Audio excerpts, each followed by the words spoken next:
warahmatullahi wabarakatuh. Alhamdulillahi rabbil alamin. Wabihi nasta'in ala umurid dunya waddin. Asyhadu an la ilaha illallah wahdahu la syarikalah. Wa asyhadu anna Muhammadan abduhu wa rasuluh. Allahumma salli wa sallim ala sayyidina Muhammad wa ala alihi wa ashabihi ajma'in. Jamaah salat maghrib serta pendengar radio dimanapun berada yang dimuliakan Allah Subhanahu wa ta'ala, mengawali kajian kita seperti biasanya kita menyampaikan puji terlebih dahulu kepada Allah Subhanahu wa ta'ala atas berbagai pemberiannya kepada kita sekalian. Berikut salawat beserta salam juga tidak boleh kita lupakan, kita kirimkan kepada yang mulia Nabi besar Muhammad sallallahu alaihi wasallam. Jamaah yang dimuliakan Allah Subhanahu wa taala, sebelum saya membahas tema kita pada malam hari ini berkaitan dengan puasa, karena kita sudah menjelang puasa, saya ingin sedikit berbicara terlebih dahulu menyangkut tentang komunikasi kita dengan Allah. Pada pertemuan yang lalu saya sempat membaca sekilas satu ungkapan para ulama yang bunyinya,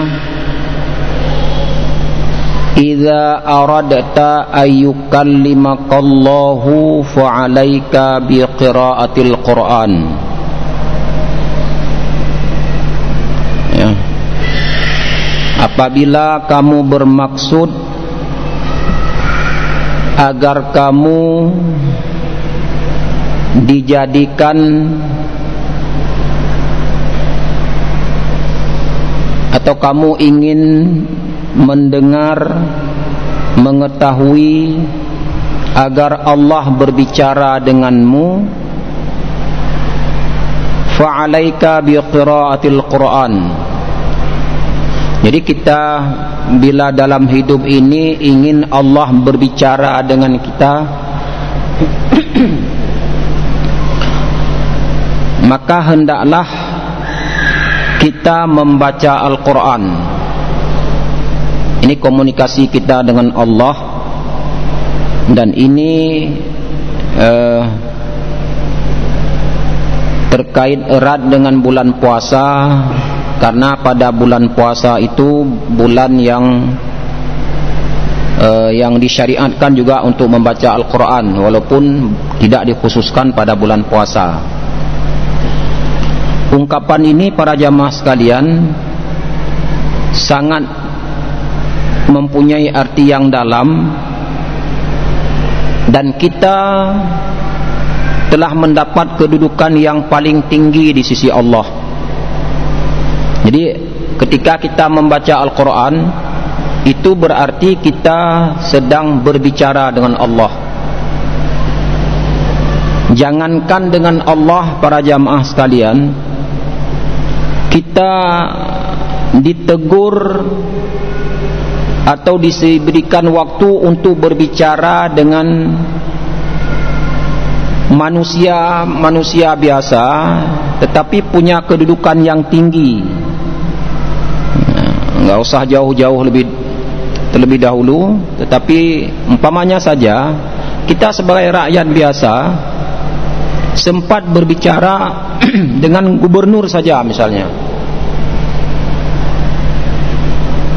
itu dalam hati kita merasa bahwa kita orang yang tersanjung, artinya Pak Gubernur mau berbicara dengan kita.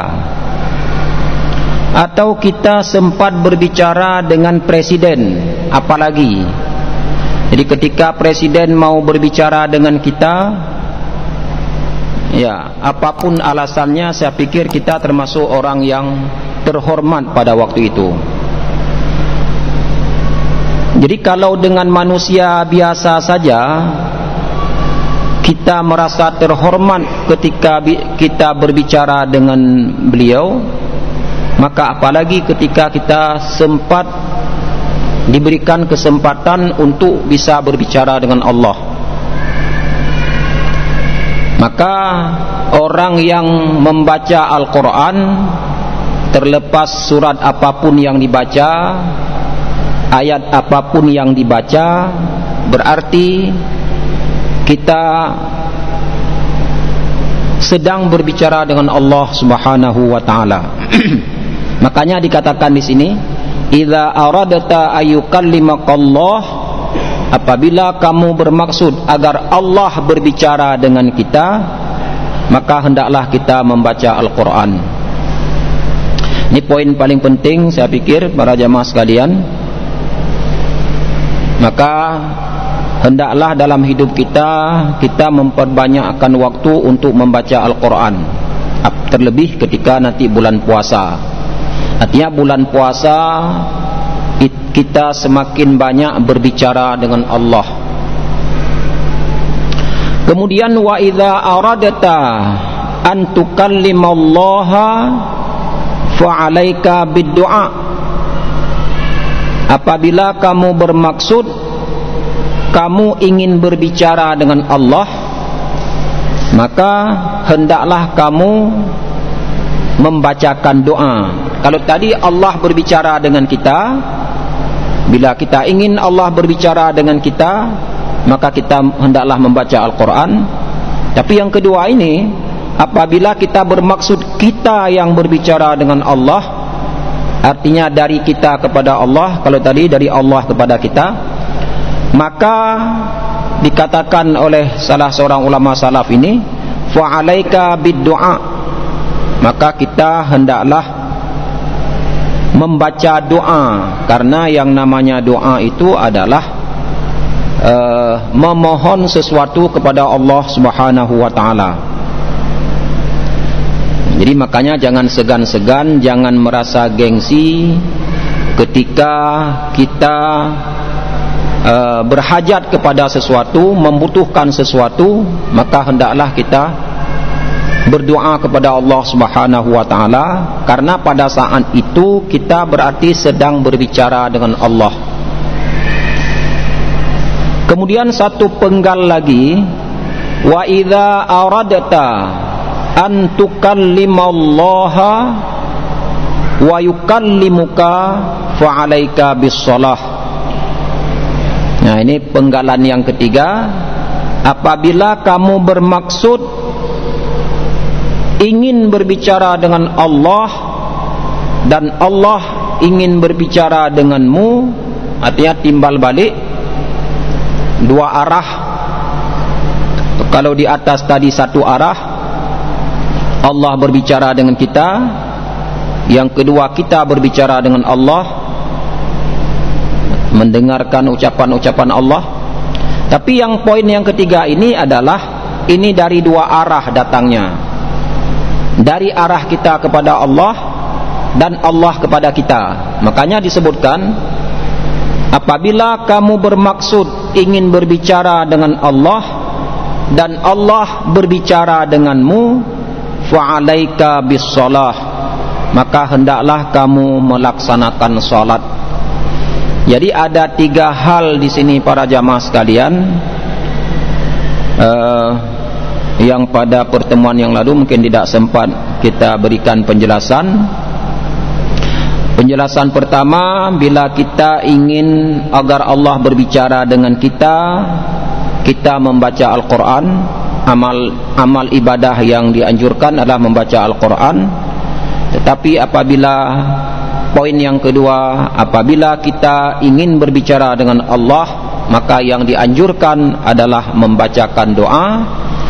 Poin yang ketiga, apabila kita bermaksud agar terjadi dialog, agar terjadi komunikasi, saling berbicara, kita berbicara dengan Allah dan Allah berbicara dengan kita, maka hendaklah kita melaksanakan salat, karena di dalam salat itu seperti dikatakan dalam sebuah hadis yang berasal dari Anas bin Malik, di mana baginda Rasulullah sallallahu alaihi wasallam mengatakan, inna ahadakum idza qama fi salatihi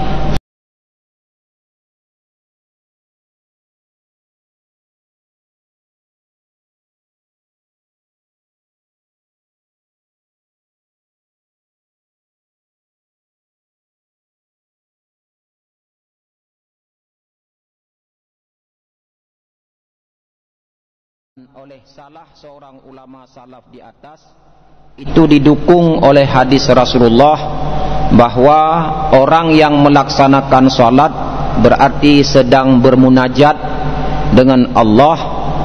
Makna munajat seperti dijelaskan oleh Imam Nawawi dalam kitab syarahnya, wa aslul munajati al-kalamu bainasnaini sirran. Makna munajat, jadi ketika Rasulullah mengatakan bahwa orang yang salat itu berarti sedang bermunajat dengan Tuhannya, dengan Allah, artinya al-kalamu bainasnaini sirran. Jadi bermunajat dengan Allah itu artinya berbicara di antara dua pihak secara rahasia. Secara rahasia itu makna munajat pada asalnya. Jadi oleh karena itu sangat tepat sekali bahwa orang yang sedang melaksanakan salat itu sama dengan dia sedang berkomunikasi dengan Allah Subhanahu wa taala. Annahu yambaghi iltizamul adab fi hadhil hal li'anna al-musalli kal munaji lillahi azza wa jalla, kal munaji lillahi azza wa jalla. Jadi karena kita dalam melaksanakan salat itu karena kita bermunajat dengan Allah, karena pada saat kita salat maknanya kita bermunajat atau berbicara dengan Allah, maka sangat sepantasnya diikut sertakan adab dan sopan santun ketika kita dalam melaksanakan salat. Artinya melaksanakan salat dengan penuh khusyuk, melaksanakan salat dengan mengikuti tata cara salat yang benar seperti yang pernah kita sampaikan, tetap menjaga tumakninah, karena tanpa tumakninah di dalam salat dikatakan oleh para ulama salatnya tidak diterima oleh Allah Subhanahu wa taala, karena baginda Rasulullah meminta orang yang salat di hadapan beliau yang berulang kali dia melaksanakan salat tapi tidak tumakninah, baginda Rasulullah mengatakan dia belum salat. Li'annal musalli kal munaji lillahi azza wa jalla, karena orang yang melaksanakan salat itu sama seperti orang yang berbicara dengan Allah Subhanahu wa taala. Demikian dijelaskan oleh Imam Nawawi.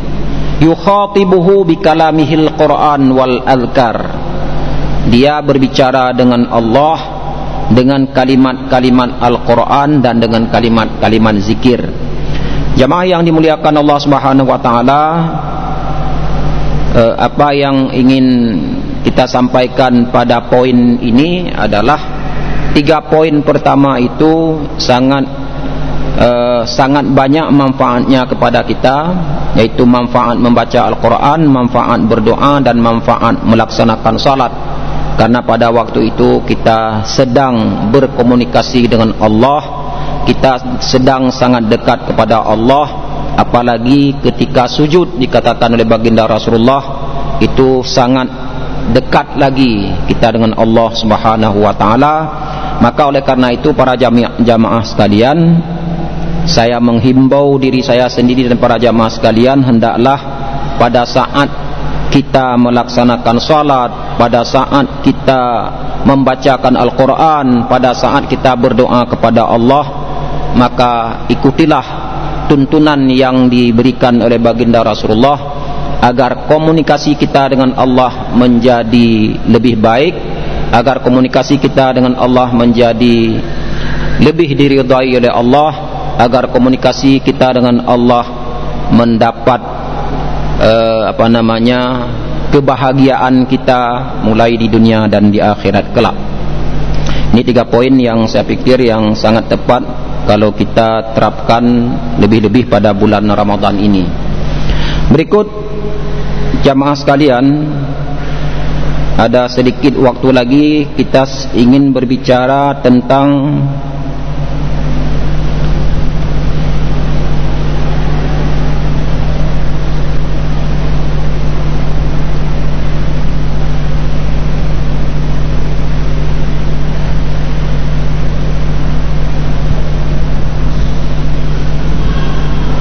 hadis yang berkaitan dengan puasa.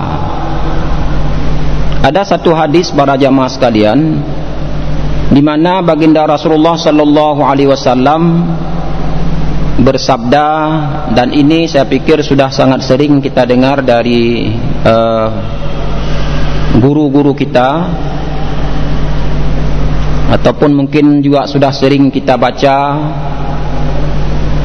yang berkaitan dengan fadilah puasa.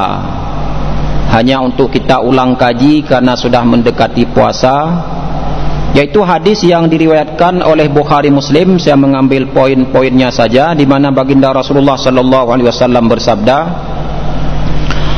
kullu amali bani Adam lahu illa siyama fahuwa li wa ana ajzi bih. Ya, setiap amalan ibnu Adam itu adalah kembali kepadanya. Amalan apa saja yang dilakukan oleh ibnu Adam, oleh kita, itu kembali kepada kita sendiri. Illa siyama, kecuali puasa, fahuwa li wa ana ajzi bih. Maka sesungguhnya, maka puasa itu adalah untukku dan akulah yang akan memberikan balasan kepada orang yang melaksanakan puasa. Jamaah yang dimuliakan Allah Subhanahu wa taala, hadis ini termasuk hadis yang muskil, ya. Makna muskil, hadis yang sedikit kesulitan dalam memahami maknanya. Mengapa baginda Rasulullah sallallahu alaihi wasallam mengatakan as-saumu li atau asyamu li wa ana ajzi bih, padahal semua amal ibadah yang dilakukan oleh hamba diberikan balasan oleh Allah, ya, terutama ya wa ana ajzi bih. Jadi dari penggalan hadis ini yang menjadi muskil, yang sedikit sulit dipahami oleh kita adalah ucapan baginda Rasulullah wa ana ajzi bih. Baginda Rasulullah mengatakan sesungguhnya puasa itu adalah untukku dan akulah yang akan memberikan balasan terhadap mereka yang melaksanakan puasa. Letak muskil hadis ini, ya, wa ana ajzi bih, sayalah atau akulah yang memberikan balasan kepada orang yang berpuasa. Padahal setiap amal ibadah yang dilakukan oleh hamba itu yang memberikan balasan adalah Allah semuanya. Tetapi mengapa dalam hadis ini Rasulullah mengkhususkan bahwa puasa itu hanya Allah yang memberikan balasan? Di sini letak kemuskilan, sehingga kata Imam Nawawi dalam memberikan penjelasan terhadap hadis ini, ikhtalafal ulama'u fil muradi biqaulihi ta'ala. Maaf, bukan Imam Nawawi, Ibnu Hajar Al-Asqalani, ya. Kata Ibnu Hajar Al-Asqalani, ikhtalafal ulama'u fil muradi biqaulihi ta'ala asyamu li wa ana ajzi bih ma'a annal a'mala kullaha lahu wa huwa alladhi yujzi biha ala wa huwa yujzi biha ala aqwalin. Ibnu Hajar Al-Asqalani dalam kitab Fathul Bari mengatakan bahwa para ulama berbeda pendapat tentang maksud Allah Ta'ala. Ini hadis qudsi namanya, hadis qudsi yang disampaikan oleh baginda Rasulullah. Jadi ulama berbeda pendapat tentang maksud ucapan Allah Subhanahu wa Ta'ala dalam hadis qudsi, puasa itu untukku dan aku yang memberikan balasan, padahal semua amal yang dilakukan oleh hamba adalah untuk dirinya, wa huwallazi yujzi biha.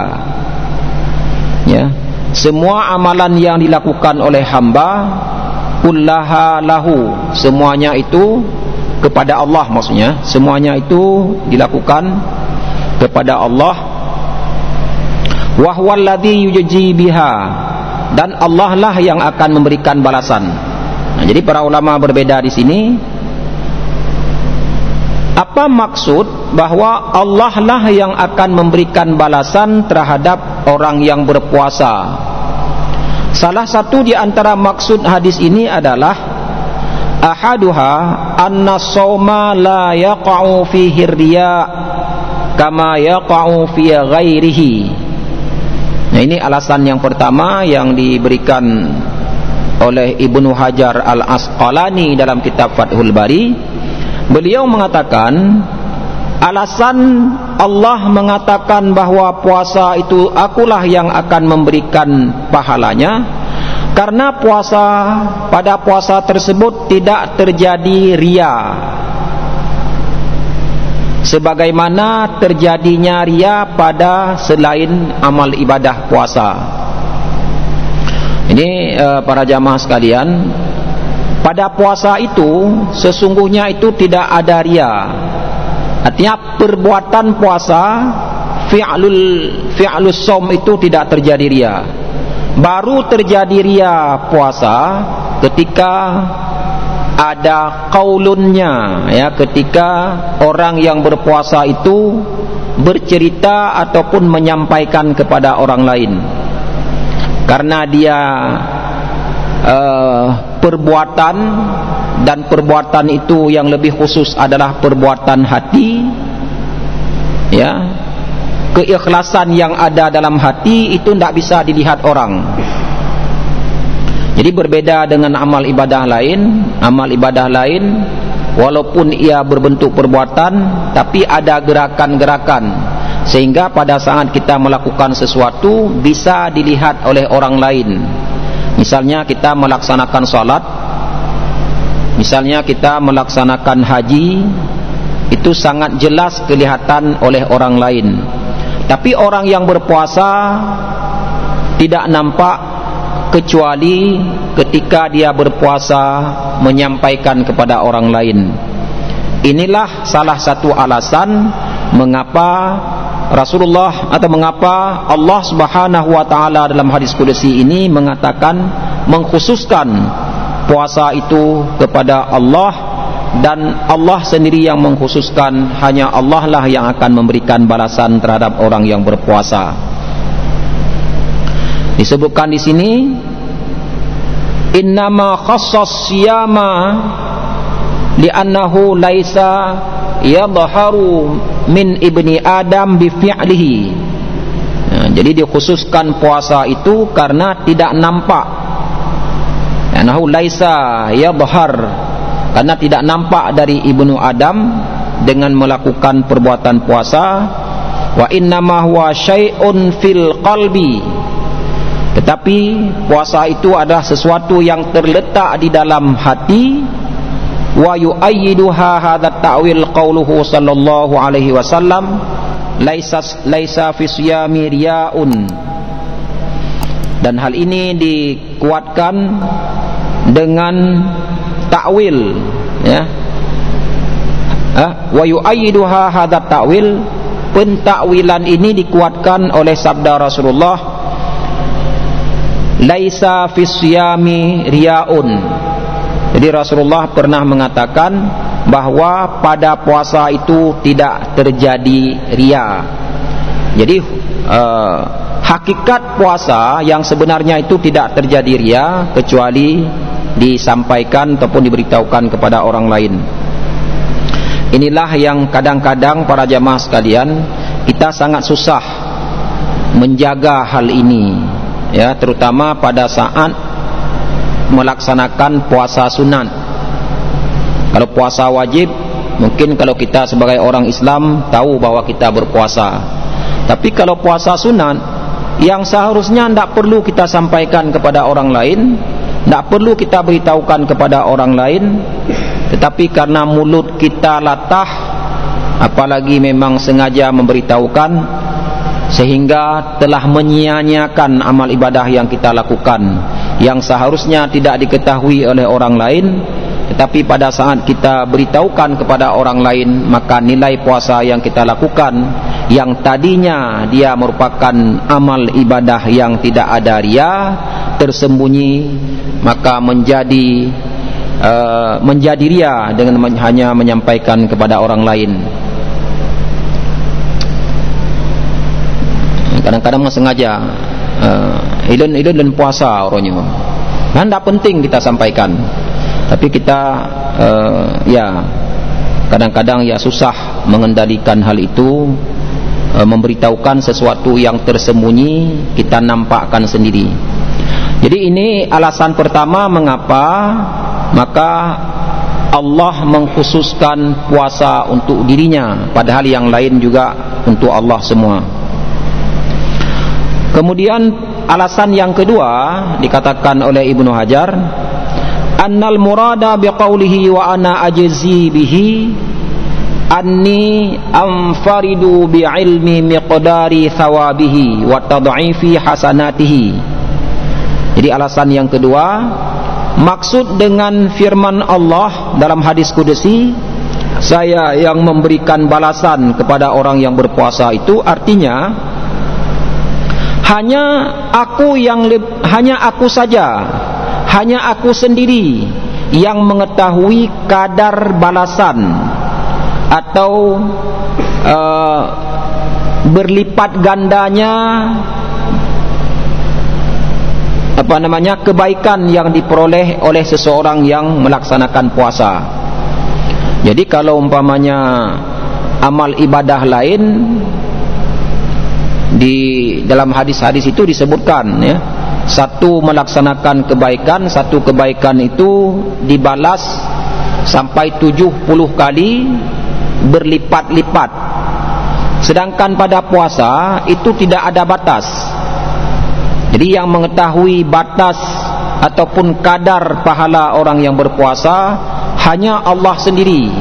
Makanya Allah mengatakan as-saumu li wa ana ajzi bih.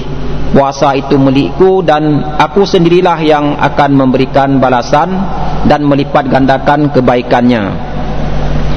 Wa amma ghairuhu minal ibadati faqad ittala'a 'alaiha ba'dun nas.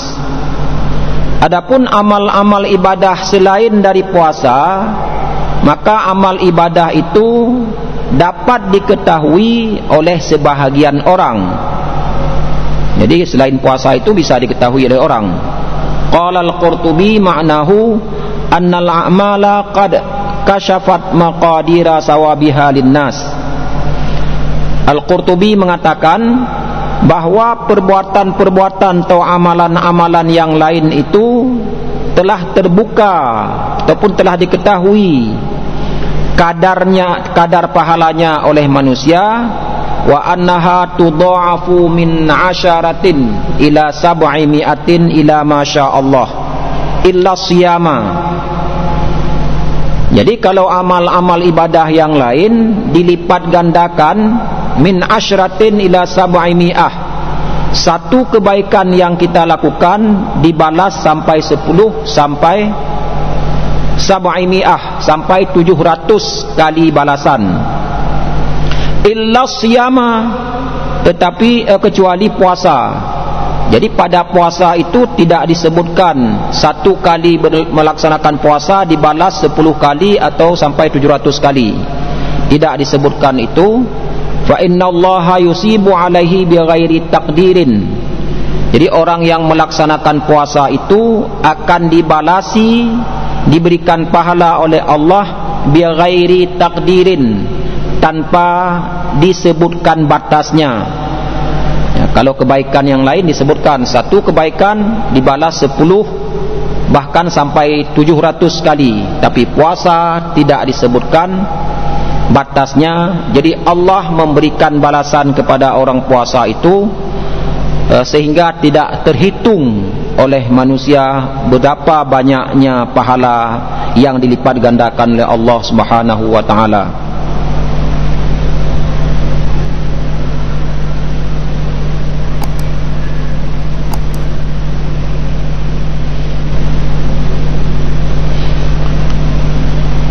Jamaah yang dimuliakan Allah Subhanahu wa taala, panjang sekali pembahasan yang diberikan ini, kita mengambil intisari saja. Salisuha, alasan ketiga mengapa Allah mengatakan Allah saja yang tahu dan Allah yang memberikan balasan. Disebutkan sini makna qaulihi as-saumu li, makna ucapan Allah bahwa puasa itu adalah milikku atau untukku, ai innahu ahabbul ibadati ilayya. Jadi artinya sesungguhnya puasa itu adalah amal ibadah yang paling aku cintai. Itu makna ketiga. Jadi puasa itu adalah amal ibadah yang paling aku cintai, ahabbul ibadat ilayya wal muqaddam indi, dan paling menonjol dalam pandangan Allah, paling didahulukan dalam pandangan Allah. Maka Allah mengatakan puasa itu adalah untukku dan akulah yang akan memberikan balasan kepada orang yang melaksanakan puasa.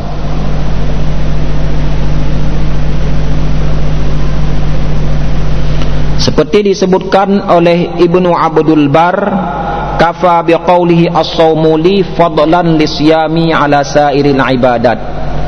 Cukuplah firman Allah dalam hadis qudsi ini, as-saumu li itu menunjukkan keutamaan puasa dibanding dengan amal-amal ibadah yang lain. Jadi dengan bahasa as-saumu li itu menunjukkan bahwa amal ibadah puasa itu sangat banyak fadilah dan keutamaannya dibanding dengan ala sairil ibadat, dibandingkan dengan ibadah-ibadah lain yang memang disyariatkan juga untuk kita sebagai umat Islam. Kemudian alasan yang keempat, rabi'uha al-idafatu idafatu tashrifin wa ta'zimin. Jadi sandaran puasa itu kepada Allah, idafatnya itu adalah idafat menunjukkan kemuliaan dan keagungan. Kama yuqalu baitullah wa in kanatil buyutu kulluha lillah. Seperti dikatakan rumah Allah. Ya. Masjid itu rumah Allah. Atau ya Masjidil Haram, Baitullah itu apa namanya? Masjidil Haram itu adalah Baitullah. Kenapa disebut Baitullah? Itu menunjukkan kemuliaan dari masjid tersebut. Wa in kanatil buyutu kulluha lillah, walaupun semua rumah adalah rumah Allah. Tapi ketika dikhususkan masjid sebagai Baitullah, itu menunjukkan bahwa masjid itu mulia.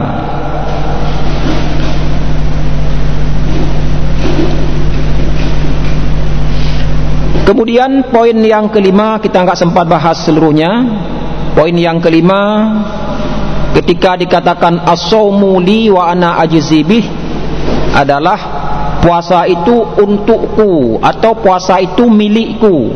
Pada dasarnya manusia tidak sanggup melaksanakan puasa karena puasa itu hanya diberikan yang mudah dilakukan oleh orang yang tidak punya hasrat ataupun nafsu makan.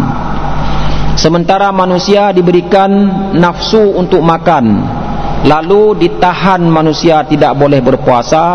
Ini suatu amal ibadah yang sangat mulia ketika kita mampu menahan nafsu tidak makan. Karena sifat tidak makan itu adalah Allah.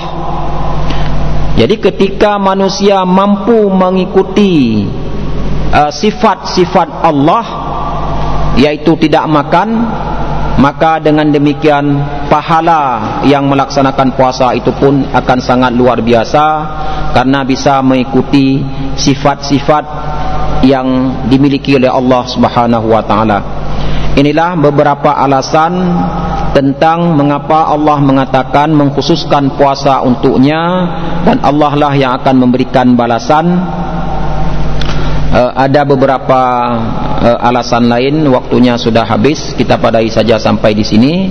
Sehingga di sini menunjukkan para jamaah sekalian, fadilah atau amal ibadah puasa itu memang mengungguli amal-amal ibadah yang lain. Oleh karena itu, marilah kita menyambut puasa ini dengan cara yang lebih menggembirakan kita, dengan cara yang sangat menyenangkan kita, melaksanakan amal ibadah sebaik-baiknya, lebih baik lagi dari amal ibadah puasa yang telah kita laksanakan pada tahun-tahun yang sebelumnya. Semoga kita diberikan kemampuan oleh Allah untuk meningkatkan ibadah puasa kita.